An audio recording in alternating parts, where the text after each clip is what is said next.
아멘. 예, 오늘 성경책 옆에 있으시죠? 중간중간 말씀 찾아볼 테니까 꼭 옆에 두시기를 바랍니다. 인생을 불행하게 만드는 6가지 비결이 있답니다. 이 첫 번째가 작은 일, 하찮은 일에 신경을 쓰고 그 일로 시달린다. 두 번째는 내가 어떻게 할 수 없는 것들에 대해 걱정하며 산다. 세 번째는 완벽주의자가 되어 자신을 비판하고 책망하며 산다. 네 번째는 사람들을 믿지도 신뢰하지도 않는다. 다섯 번째는 자신과 다른 사람을 비교하면서 늘 열등감에 빠진다. 마지막 여섯 번째는 자신의 장점과 남의 단점을 비교하면서 늘 우월감을 갖는다. 뭐 별로 우리하고 상관없는 얘기죠. 그렇죠? 인생을 불행하게 사는 6가지 뭐 방법, 비결 이건데 아유 뭐 나하고 상관없어 생각할지 모르지만 그런데 제가 이걸 딱 보면서 어떤 생각이 들었냐면 지난주에 법계 옮겨가면서 진짜 여러 사람들이 전부 실수하잖아요. 다윗도 실수하고 뭐 아비나답도 실수하고 그의 아들도 실수하고 또 3만 명의 군사들 그 무리들도 실수하고 다 실수하잖아요. 근데 그들의 실수의 모습을 보니까 요 6가지 안에 다 담겨 있는 거예요. 그럼 우리도 이 6가지 안에 담기지 않았다고 할 수 있을까 생각해 보니까 뭐 그렇진 않아요. 인생이 모두 이제 이런 실수를 또 이런 불행을 자처하면서 이제 살아가는 건데 결국에는 이 문제들이 내 주변에서 오는 문제들이 아니라 내 안에서 나오는 문제들이에요. 그러니까 내가 나로 하여금 늘 힘들게 하고 나를 막 옥죄고 뭐 내가 조금 잘난 줄 알고 내가 너무 못난 줄 알고 그렇게 살면서 인생을 불행하게 만든다는 것이죠. 그것이 이제 우리가 늘 실수하며 그렇게 산다는 것입니다. 법계에 옮겨지는 얘기잖아요. 어디서 나와서 어디로 가는 거예요? 어디서 나왔어요? 실로에서 나왔잖아요. 어디로 가는 거예요? 예루살렘 성소로. 예, 실로에서 나왔어요. 왜 나왔죠? 장로들이 갖고 나오라고 그러니까 갖고 나온 거죠. 누가 허락해요? 엘리 대제사장이 허락해요. 그때는 사사시대죠. 왕이 없었어요. 그러니까 이제 왕이 없었다. 이제 사사시대. 이거 생각하시면 되겠고요. 나왔어요. 나와서 어디로 가는 거예요? 에베네셀. 거기서 뭐 했는데요? 블레셋과 전투하는 에베네셀에 이제 갔어요. 갔는데 전쟁에서 져요. 법계 올 때는 법계 오기 전에는 4천 명 죽었는데 아니 법계 오고 나니까 3만 명이 죽어요. 그러니까 3만 4천 명 죽고 이제 전쟁이 뭐 패배하고 이제 끝나버린 거예요. 그러면서 이제 뭐 엘리의 두 아들 죽었죠. 법계는 빼앗겼죠. 어디로 간다는 거예요? 블레셋으로. 예, 블레셋으로 들어가잖아요. 그러니까 처음에는 아스도스 갔다가 가드로 갔다가 에글론으로 갔다가 그리고 갈 때마다 이제 독한 종기가 막 일어나니까 사람들이 뭐 감당할 수가 없어요. 그래서 결정한 게 뭐냐면 돌려보내자. 그래서 베스메스에 돌아오는 거잖아요. 그때까지 걸린 기간이 7개월. 베스메스에 왔어요. 이제 겨우 해서 이스라엘로 왔는데 이 사람들이 법궤를 구경하는 거예요. 그러니까 법궤가 딱 왔을 때 막 감격해가지고 하나님 저희가 정말 잘못했습니다. 회개하는 게 아니라 법궤 구경해요. 근데 거기서 몇 명 죽어요? 5만 70명. 5만은 가로 이렇게 해놨거든요. 성경 보면 5만 70명. 왜냐하면 그 당시 이제 고대 국가잖아요. 고대 국가에 5만 명이 한 도시에 살 수 있을까? 이제 그런 의문을 갖는 거예요. 그래서 5만은 가로 이제 어떤 사본에는 5만이 들어있기도 하고 어떤 사본에 들어있지 않으니까 이렇게 가로놓고 이제 했어요. 70명이 죽었는지 5만 70명이 죽었는지 모르지만 70명이 죽었다고 해도 엄청나게 많은 사람이 죽은 거예요. 법궤를 구경하다 죽죠. 그러니까 이제 뭐 어떻게 할 수가 없어요. 그 법궤를 어디로 가져갑니까? 그래서 기럇 여아림에 있는 누구네 집? 아비나답의 집에 가져가는 거예요. 거기서 몇 년 있어요? 20년 동안. 네, 20년 동안 있는 거예요. 20년 동안 그 법궤가 그곳에 있을 때 통치했던 사람이 사울. 사울은 몇 년 동안 통치하죠?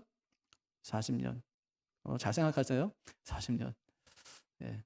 그러니까 몇 개월 있었다고요? 처음에 7개월 블레셋에. 그 다음에 이 아비나답의 집에 20년. 사울은 몇 년 통치해요? 사울은 40년. 20년 있었어요. 그 다음에 이제 다윗 찾으러 가는 거잖아요. 왕이 된 다음에 찾으러 가요. 그러니까 왕이 된 다음에 제일 처음 했던 일은 뭐라고요? 수도 천도하는 거잖아요. 어디로? 예루살렘으로. 그러니까 막 주변에 있는 나라들이 막 이게 다윗이 이제 왕이 되고 이제 강성한 나라가 되니까 우리가 왕궁 지어줄게요. 막 이러죠, 그죠? 그러니까 왕궁 짓는데 시간도 이제 걸릴 거고요. 그러니까 적어도 수도 하나를 옮긴다는 거. 우리가 이제 세종으로 수도 옮기자, 행정 수도 옮기자 막 이렇게 해도 지금 됩니까 안 됩니까? 잘 안 돼요. 이게 오래 걸리는 일이란 말이에요. 수도를 옮긴다는 거는.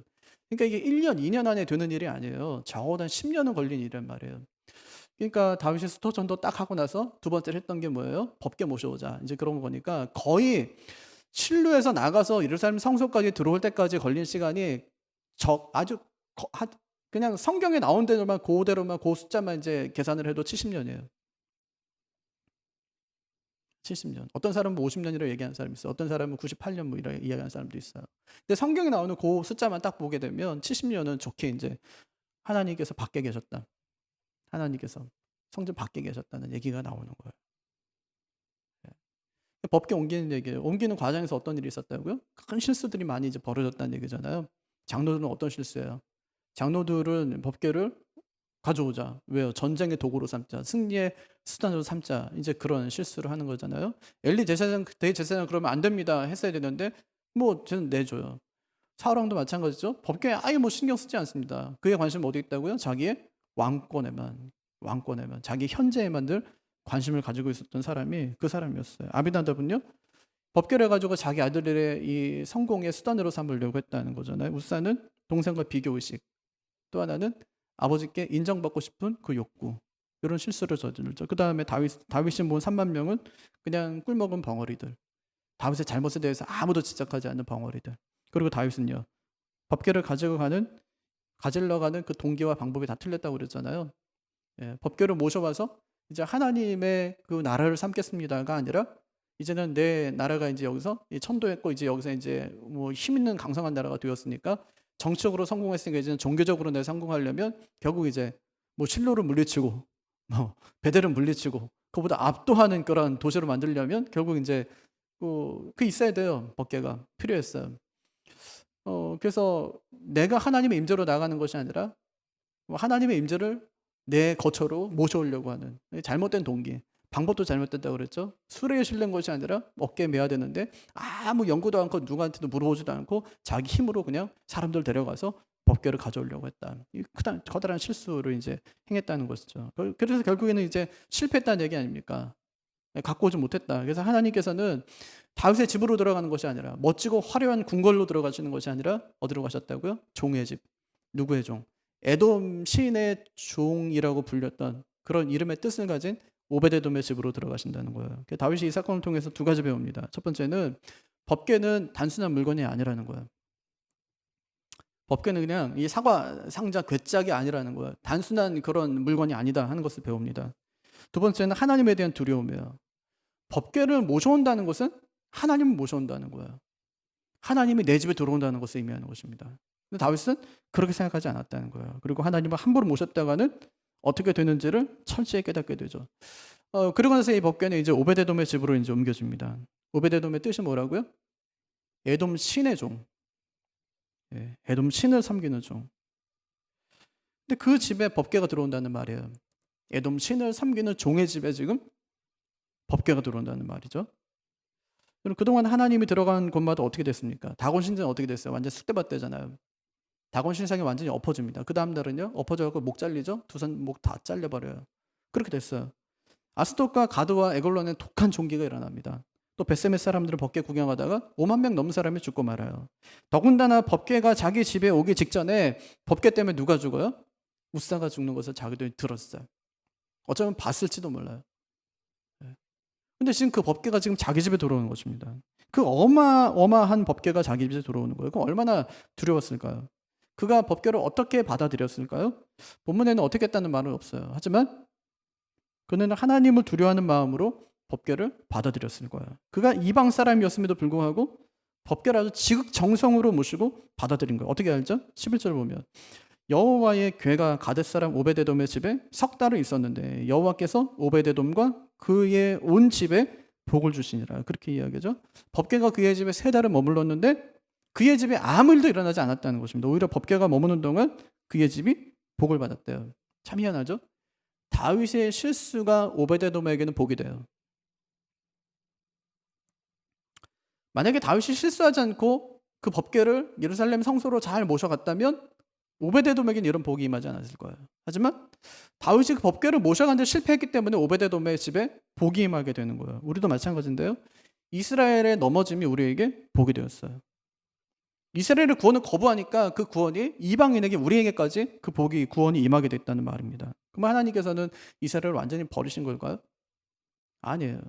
완전히 버리신 것이 아니에요. 우리가 구원받는 모습을 보면서 그들 마음에 어떤 마음이 들어요? 시기하는 마음이 들어서 그들도 주님께 나오게 될 것이라는 말이에요. 그 이야기가 다윗 이야기예요. 다윗의 실수가 실패로 끝나지 않습니다. 다윗이 오베데돔이 이 법궤를 모시고 복받는 모습을 봐요. 그걸 보면서 법궤를 옮겨와도 되겠다는 생각을 그가 하게 되는 거예요. 그리고 그때부터 법궤를 옮겨오기 위해서 치밀을 하게 준비를 하는 것입니다. 이처럼 하나님은 이 실수를 통해서도 은혜를 베푸시는 분이세요. 넘어짐을 통해서도 은혜를 입게 하신다는 말이에요. 오베데돔이 하나님께 복을 받습니다. 그가 받은 복이 뭐였을까요? 첫 번째는 그의 신분이 바뀌어요. 역대상 한번 보실래요? 15장 16절부터 18절까지 한번 찾아보시기를 바라요. 역대상 15장.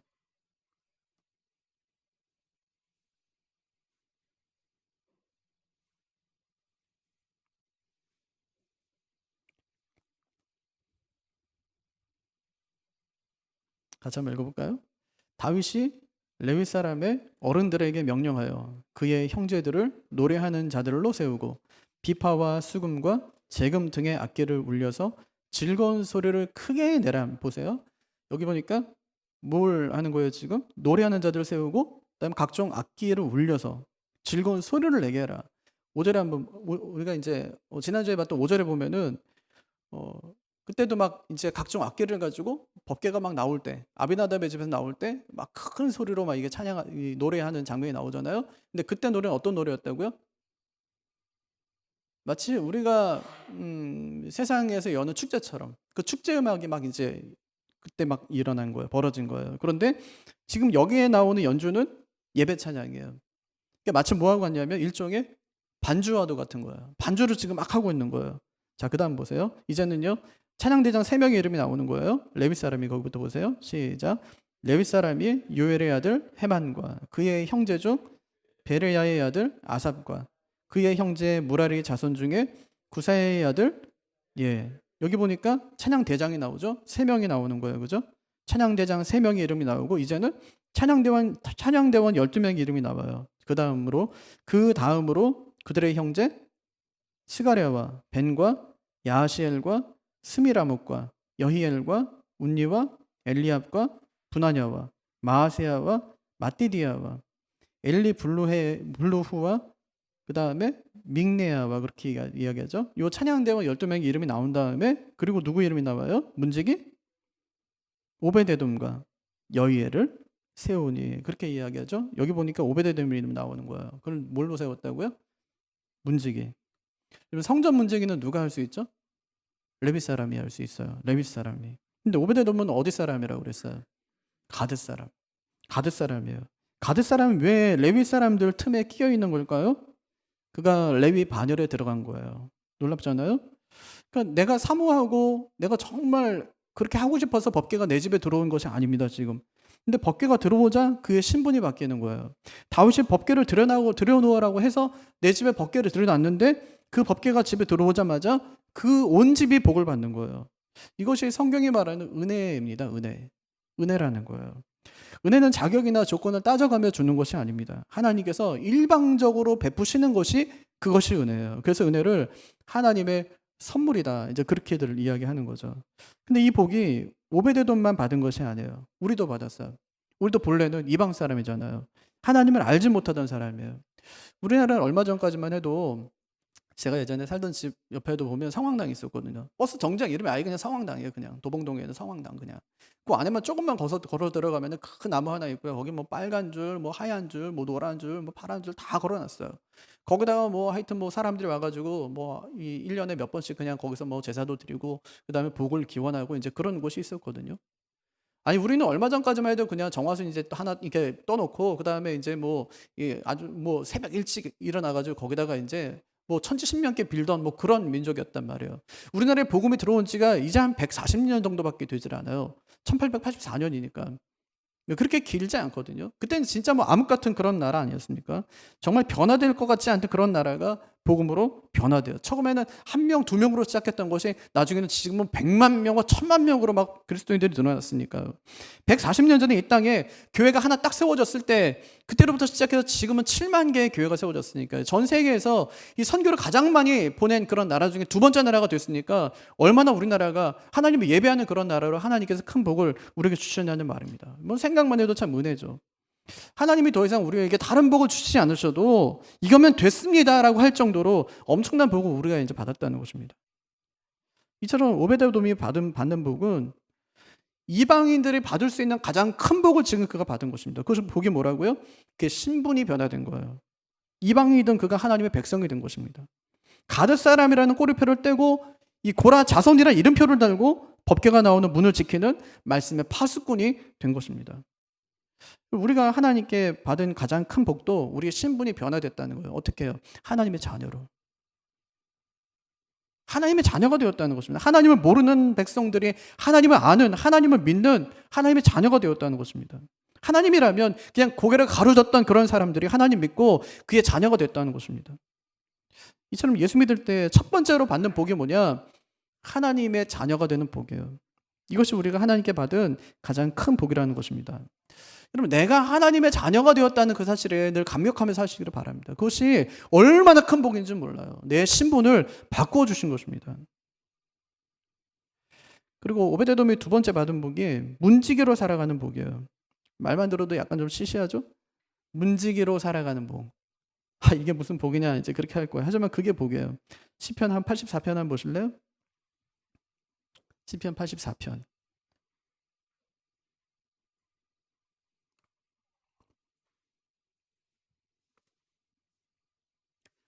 예, 표제를 보면은 거기에 보면 고라 자손의 시 그렇게 되어 있죠, 그죠?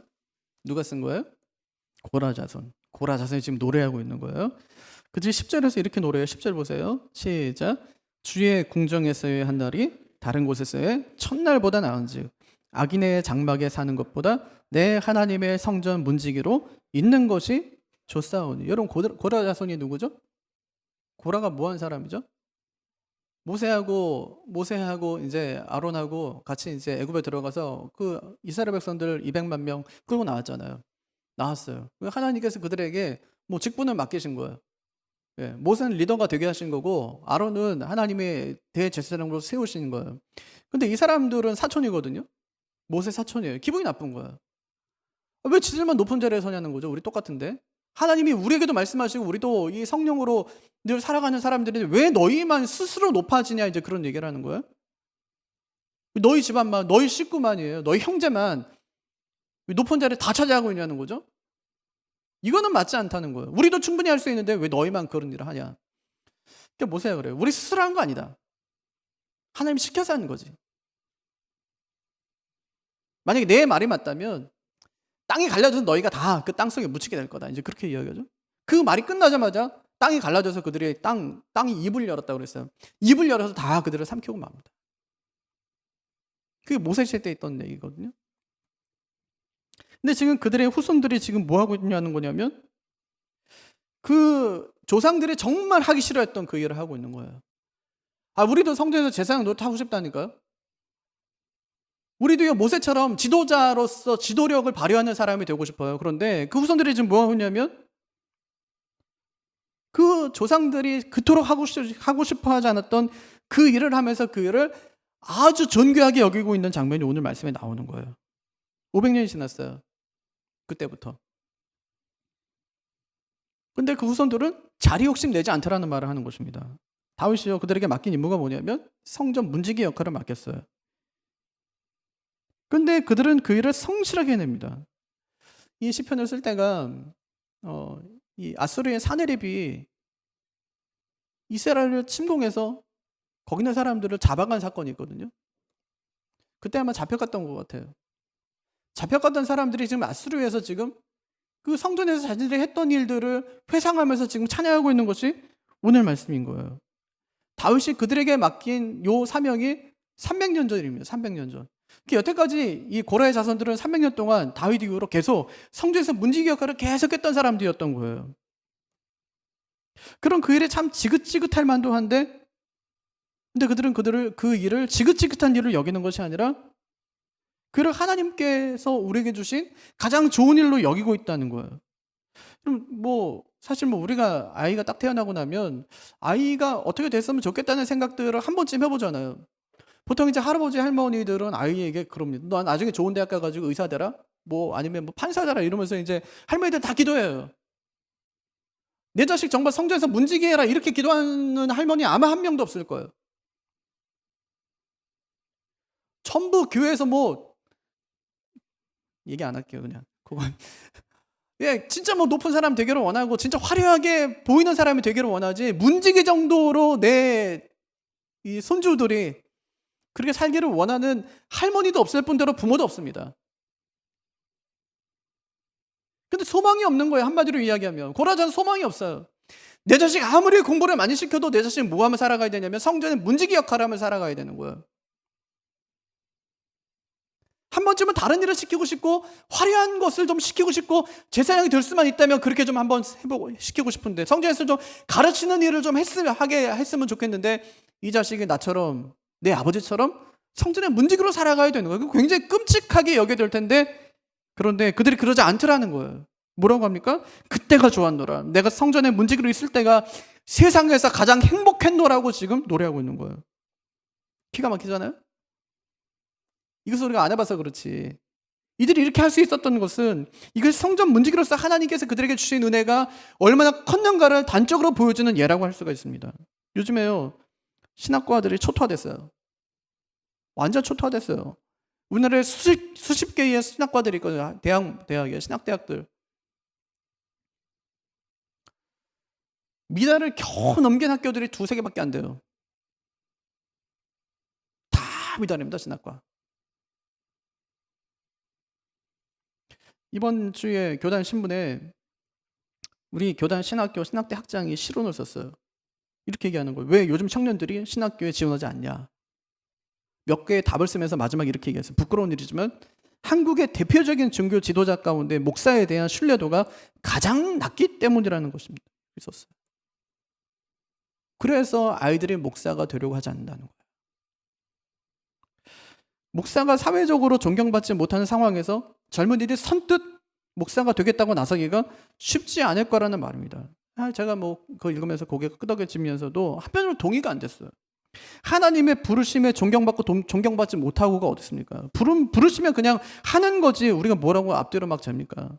목사가 유망한 직종이면 그럼 신학교에 가겠다는 말입니까? 그런 종이 어디 있습니까? 무슨 종이 하고 안 하고로 자기가 결정합니까? 종은 그냥 부르면 가는 것입니다. 시키면 그냥 종은 하는 것입니다. 저는 반대로 왜 요즘 청년들이 신학교에 지원하지 않냐? 소명이 없어서 그래요. 부르시면 소명이 없으니까. 지금 목사가 잘못되고 교회가 이상하고가 아니라 소명이 없는 거예요. 아이들이 은혜를 못 받은 거예요. 영적인 흐름이 그런 거예요. 지금 한국 교회가. 부르심에 대한 소망이 없어요. 아이들이. 주의를 위해 쓰임받고 싶어하는 아이들이 없다고요. 저희 때는 안 그랬습니다. 신학교가 막 문전 성시를 걸었어요. 왜 그랬냐? 은혜가 있어서 그랬어요. 받은 은혜가 있어서.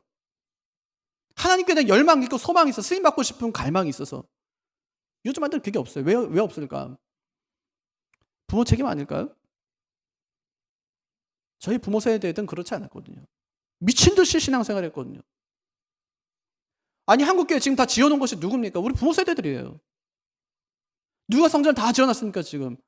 부모 세대예요. 헌신하는 거예요. 물질로 헌신하는 거예요. 시간으로 노력으로 헌신하는 거예요. 온몸을 다 들여서 헌신하는 거예요. 자녀들이 그걸 봤어요 제가. 어떻게 살아가야 될까? 아버지처럼 살아야지. 아버지가 어떻게 기도했을까요? 몸으로 성전을 지으면서 우리 자식 중에도 혹시라도 하나님께서 부르시면 내 자식 중에라도 하나님께 종으로 드리겠습니다. 기도가 있었던 거예요. 지금 있냐? 없어요.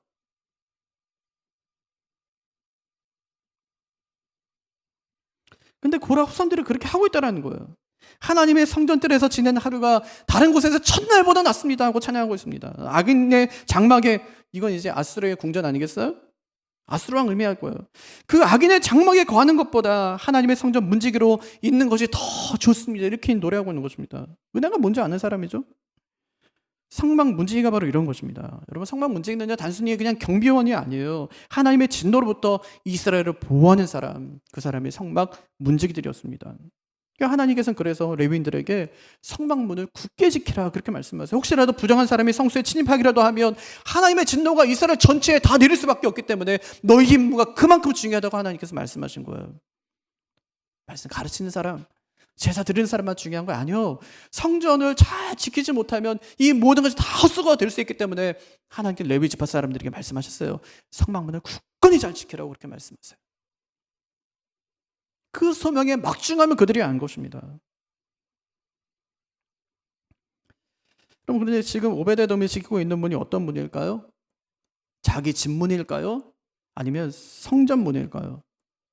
아직 법궤가 옮겨지기 전이에요. 지금 옮길 준비를 하고 있는 거예요. 그럼 지금 이것은 어디죠? 성전문이 아니에요. 어디입니까? 자기 집문이에요. 자기 집문. 오베데돔이 지금 자기 집 문 앞을 지키는 것입니다. 불과 3개월 전까지만 해도 그냥 자기 집 문이었었는데 지금은 그 문이 여호와의 집 문이 되는 거예요. 왜 그렇죠? 그 집에 하나님이 거하시기 때문에. 이것이 아비나답과 오베데돔의 차이예요. 아비나답은 법궤가 나올 때 자기가 주인이 돼서 같이 나옵니다. 법궤 퍼레이드에 자기 두 아들을 세우는 거예요. 봤지? 20년 동안 내가 이 법궤를 어떻게 모셨는지 봤지? 자기 집문에서 나올 때 마치 큰 행사 축제를 벌입니다. 그러니까 법궤가 가던 길을 멈추고 종의 집으로 들어가는 거예요. 그 종이 오베데돔 아닙니까? 오베데돔은 에돔 신의 종이란 뜻이 있었지만 이제 하나님의 종이 되는 거예요. 자신의 집을 하나님의 집으로 삼고 자신은 그 집의 문지기가 됩니다. 그럼 우리 중에 누가 우리 집의 문지기가 되기를 원하는 사람이 누가 있어요? 여러분이 지금 여러분 집에 사시는데 내가 우리 집의 문지기입니다 하고 사는 사람이 누가 있냐고. 내가 우리 집의 주인이지 내가 언제 문지기로서 산 적이 언제가 있습니까? 하지만 오베데돔은 하나님 모시는 순간 자기 집의 문지기가 됩니다. 하나님을 모신 뒤로 집주인을 바꿉니다. 이제부터는 내가 집주인이 아니라 하나님이 집주인입니다. 그렇게 믿고 살아가는 겁니다. 하나님이 주인이면 나는 종이 되는 거죠. 종은 마땅히 주인이 드나드는 문을 열고 닫는 것이 그것이 종인 것입니다. 오베데돔이 기꺼이 그 일을 감당하고 있는 거예요. 우리 집의 주인은 누굽니까? 비록 등급이 동본에 내 이름 석자가 적혀 있어도 우리 집 주인이 하나님의 심을 잊지 말고 살아가야 됩니다. 이제 막 이사간 집도 마찬가지예요. 그 집이 아무리 좋아도 그 집의 주인은 하나님이십니다. 집주인이 하나님이어야 내가 종이 될 수 있다는 말이에요. 왜 하나님이 종의 집으로 가십니까? 자기가 왕이니까. 한 집에는 두 왕이 있을 수 없어요. 한 나라에는 두 왕이 있을 수 없다고요. 내가 주인이라고 하니까 하나님께서 그 집에 갈 수가 없는 거예요. 하나님을 섬기고 하나님 모시고 영광 돌리는 것이 아니라 하나님이 이용하려고 하니까 하나님께서 그 집에 못 가겠다고 하나님께서 말씀하시는 것이죠. 왜 아비나답과 다윗의 법궤를 옮기는 일에 실패합니까? 자신들이 주인 행세를 했기 때문에 그렇습니다. 하지만 오베데돔은 기쁨으로 자기 집을 내어드려요. 기꺼이 그 집의 문지기가 됩니다. 고린도전서 3장 16절을 보면 우리의 몸이 하나님의 성전이다. 이제 그렇게 말씀하시죠. 그럼 우린 뭐죠? 우리 몸이 하나님의 성전이라면 내 몸에 하나님이 거하신다면 우린 뭐예요? 우리는 문지기입니다. 우리의 몸이 하나님의 집이면 우리는 그 집의 문지기라는 것입니다. 문지기의 사명이 뭐예요? 침입자를 잘 막는 것입니다. 하나님의 성전에 부정한 것이 들어오지 않도록 잘 막는 것이 그것이 문지기의 역할입니다. 우리 어떻습니까? 내 안에 들어오는 나쁜 생각들, 교만, 악행들 이런 것들을 잘 막아서고 있습니까? 먹을 것과 먹지 않을 것을 잘 구분하고 있습니까? 하나님이 기뻐하는 것과 기뻐하지 않는 것을 우리가 잘 가려내고 있냐는 말입니다. 오베데돔은 자기 집의 문지기가 됩니다. 여러분 새해에는 여러분의 몸과 마음, 가정의 문을 잘 지키시기를 바랍니다. 그 문이 여호와의 말씀이 들어오고 나가는 거룩한 문임을 꼭 잊지 마시기를 바랍니다. 세 번째 복이 있어요. 오벳에돔에게서 그치는 것이 아니라 오벳에돔의 자녀들에게 하나님께서 큰 복을 내려주시도록 하는 거예요. 그럼 성경이 빼놓지 않고 이야기하는 것이 있습니다. 자식 얘기예요. 아담의 자식들이 이랬다. 아브라함 자식들 이랬어. 아론 자식들 이랬다. 엘리의 자식들 이랬어. 맞죠? 사무엘의 자식들 이랬어. 솔로몬 자식들, 다윗 자식들 다 합니다. 어떻게 했는지 머리가 그러시죠, 그죠? 이상하잖아요. 신앙이 있든지 신앙이 없든지 하나님을 경외했든지 안 했든지 하나님께서 항상 말씀하시는 게 뭐냐면 그 자식에 대한 이야기를 하시더라고요. 그 자식이 이랬어. 왜 그랬대요? 그 아버지가 그러니까. 그 아버지가 하나님 잘 섬기니까 자식이 잘 됐어. 다윗이 하나님을 정말 사랑하고 하나님에 충성하니까 솔로몬 좀 잘못했어도 그 아버지 봐서 내가 봐줬어. 그 얘기를 성경이 계속 지속적으로 하고 있는 거예요. 이상하잖아요. 내 신앙이 자녀의 복과 연결되어 있다는 말입니다. 하나님이 광야길 걸으면서 4번이나 반복해서 하신 말씀이 있어요. 2번만 해도 이건 강조인데 4번이나 하나님께서 말씀하신 40년 동안 나올 때 한 번 하고 중간에 한 번 하고 이제는 이 가나안 땅에 들어가야 되는데 2달 동안 그냥 그 모압 평지에 앉아놓고 하나님께 2번이나 말씀하시는 거예요. 무슨 말씀하시냐면 나를 사랑하고 내 계명을 지키는 자에게는 내가 1000대까지 은혜를 베풀겠다는 말씀을 하세요. 4번이나. 나왔는데 가고 있는데 거의 도착했는데 하나님께서 그 말씀하시는 거예요. 나를 사랑하고 내 계명을 지키는 자에게 내가 1000대까지 은혜를 베푸겠다. 그렇게 말씀하세요. 한마디로 나 잘 믿으면 내가 네 자식 끝까지 책임져 줄게. 그렇게 말씀하시는 거예요. 근데 이건 안 하면 자꾸 자식을 내가 책임지려고 하죠. 그러니까 어때요? 마음이 상해요. 잘 되지가 않아요. 자식 사는 거 한번 보세요. 마음에 드시나요? 아니요. 마음에 들질 않아요. 내 마음에 들지 않는 학교 가고 연애하고 결혼까지 해버려요. 제가 가르쳤던 아이가 애를 갖다가 하나 더 낳았어요. 셋을 낳았어요. 그때 엄마가 권사님인데 가더니 등짝을 때렸다는 거 아니에요? 정신 있냐고. 애 이렇게 많이 낳아서 어떻게 할 거냐면 마음에 안 들어요. 하는 게 하나도 마음에 안 드는 거예요. 그러니까 책임지려고 하면 할수록 부모와 자식의 틈만 계속 벌어지는 거죠. 하나님께서 말씀하세요. 자식한테 잘하지 말고 나한테 잘해라. 그렇게 말씀하세요. 나한테. 나를 사랑하고 내 계명을 지키면 내가 네 자식 다 책임진다. 그렇게 말씀하셨어요. 아멘? 예, 아멘. 진짜요. 이거 제 말이 아니라 하나님 말씀이니까요. 그것이 오베데돔이 받은 복입니다. 그럼 오베데돔의 자식들이 어떻게 되죠? 그 아버지가 간 길을 그대로 가요. 무섭잖아요. 아버지가 간 길을 그 자식이 그대로 가는 거예요. 여러분 이거는요 세상의 모든 아들들이 마찬가지예요. 아비나답의 아들들도 마찬가지였습니다. 아비나답이 하나님을 두려워하지 않으니까 그 자식들도 그렇게 하다가 낙원의 타작마당에서 즉사고 말아요. 즉사고 말아요. 그럼 오베데돔의 자식들은 어떻게 됩니까? 역대상 26장을 보면 다윗 왕 때요 레위 지파 사람들에게 직임을 이 다윗이 나눠주는 장면이 그 장면이 기록되어 있어요. 거기에 떡하니 오베데돔의 아들들의 이름이 기록되어 있어요. 그들이 레위의 계열 고라 자손의 반열에 다하니 등재되어 있는 거. 어떻게 그럴 수 있습니까? 조선 후기 때는 양반은 다 돈 주고 샀어요. 돈으로 신분을 다 바꿨습니다. 그때 성씨를 다 바꾼 거예요. 그런데 이스라엘은 절대 그럴 수가 없었어요. 그들에게 있어서 가장 중요한 것이 혈통이었기 때문에. 왜 혈통이 중요하죠? 그 혈통을 따라 메시아가 온다고 믿었기 때문에 그들 정말 최선을 다해서 목숨을 걸고 지켰던 그것이 족보였습니다. 족보. 함부로 아무나 그 족보를 바꾸거나 변경할 수가 없어요. 성전에서 관리하는 그 족보가 그랬다는 것입니다. 그런데 오베데돔의 자식들이 어떻게 고라의 자손으로 그를 들어가게 됩니까? 그의 아버지 오베데돔이 하나님을 신실하게 섬기니까 하나님께서 그 자녀들에게 큰 은혜를 베푸신 것입니다. 이거 우연이 아니에요. 우연이 아니에요. 오베데돔은 참 운이 좋았구만. 할 수 있는데 가만히 생각해 보세요. 그렇지가 않아요. 어떻게 할 수 있죠? 그가 아들을 낳고 이름 짓는 거 보면 알 수 있어요. 아들을 낳고 이름 짓는 거. 아들을 낳고 이름 짓는 것을 보면 그 아버지 신앙을 알 수 있단 말이에요. 그의 맏아들의 이름이 스마야입니다. 하나님께서 들으셨다는 말이에요. 둘째는 여호사밧이에요. 하나님께 주셨다는 뜻이에요. 셋째는 요아입니다. 하나님께 형제가 되게 하셨다는 말이에요. 이런 식으로 쭉 짓다가 막내는 부울레인데 일을 잘한다 그런 뜻이에요. 일을 잘한다. 그 아들들의 이름을 지을 때 하나님께서 들으셨다로 시작해서 일을 잘하는 막내로 그 이름을 끝을 내더라는 거예요.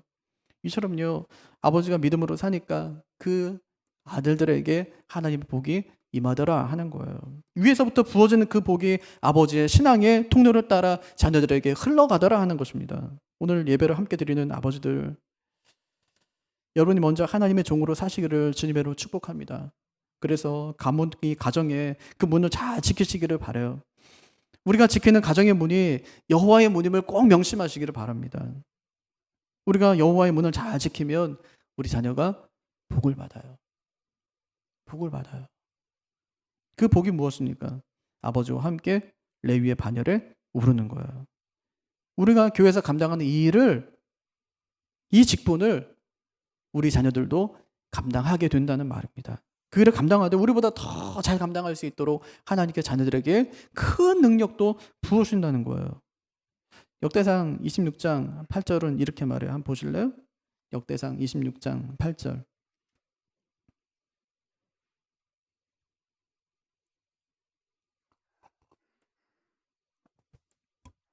같이 읽을까요?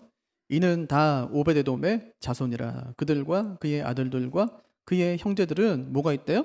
다 능력이 있어. 어디다 쓴대요? 그 다음에 그 직무를 잘 하는 자이니. 오베데돔에게서 난 자가 62명이며 그렇게 이야기하죠. 그 형제들은 뭐가 있다고요? 다 능력이 있어요. 그 능력이 어떤 능력이라고요? 그 직무를 잘 감당하는 능력. 그래서 그들이 하나님이 맡긴 일을 아버지보다 더 능숙하게 잘 할 수 있는 능력을 받았다고 지금 말씀하고 있는 것입니다. 아이고 목사님 이게 무슨 복입니까? 성전 문직인데 능력이 있어 봤자죠. 할 수 있어요. 하지만 이거 엄청난 복이거든요. 네. 아비나답의 아들들이 왜 죽습니까? 자기 직무를 잘 감당하지 못하니까 죽는 거예요. 가룟다가 왜 죽었어요? 자기 직무를 잘 감당하지 못하니까 죽은 거예요. 엘리의 두 아들들 왜 죽습니까? 그렇게 자기 직무를 잘 감당하지 못하니까요. 왜 아론의 왜 두 아들들은 왜 죽습니까? 왜? 첫 번째 제사를 왜 그들로 인해서 왜 실패하게 되는 거예요? 직무를 잘 감당하지 못했기 때문에 그런 거예요. 하나님께서 오베데돔의 아들들에게는 그 직무를 잘 감당할 수 있는 능력을 주셨다, 그렇게 이야기하는 거예요. 그러면서 오베데돔의 아들들 그 자손의 숫자를 갖다가 기록하고 있는 것을 볼 수 있어요. 여러분, 이게 우리가 자식 둘만 놔도요, 둘 다 잘 되는 경우는 그렇게 없어요. 하나만 잘 돼도 다행이거든요. 62명을 낳는데 62명이 다 잘 됐다, 그 후손들이 잘 됐다, 이건 진짜 엄청난 겁니다. 이거 하나님이 하지 않으면 안 되는 일이에요. 세상에서 있을 수 없는 일을 지금 하고 있는 것입니다. 하나님께서 그 가정에 얼만큼 큰 복을 주셨는지를 잘 보여주고 있는 것이죠. 저는 우리 자녀들에게도 이런 복이 임하기를 바랍니다. 우리 자녀들이 어떤 자리에 있든지 정말 능숙하게 그 일들을 처리하는 그런 자녀들이 되기를 바랍니다. 그 복이요, 하늘에서 임해요. 하늘에서. 하나님이 그 복을 자녀에게 주신다는 거예요. 어느 때 주신다고요? 부모가 하나님을 사랑하고 그의 계명을 잘 지키면. 오베데돔이 신실하게 자기 직무를 감당할 때 하나님께서 그 복을 그 자녀들에게 허락하시더라 하는 것입니다. 여러분, 그래서 부모의 신앙이 중요합니다. 여러분, 하나님의 복은 항상 위에서 아래로 흘러가요. 아래에서 위로 거슬러 오는 경우가 없어요. 위에서 아래로 흘러갑니다. 삭개오가 믿으니까 온 가정이 구원받죠? 베드로가 믿으니까 장모까지 구원받죠? 집안으로 퍼져가는 거예요. 우리가 하나님의 문직으로 살아갈 때에 우리 가정이 복을 받는 것입니다. 우리 자녀들이 자기 직무를 잘 감당하는 그 복을 하나님께 받는 것입니다.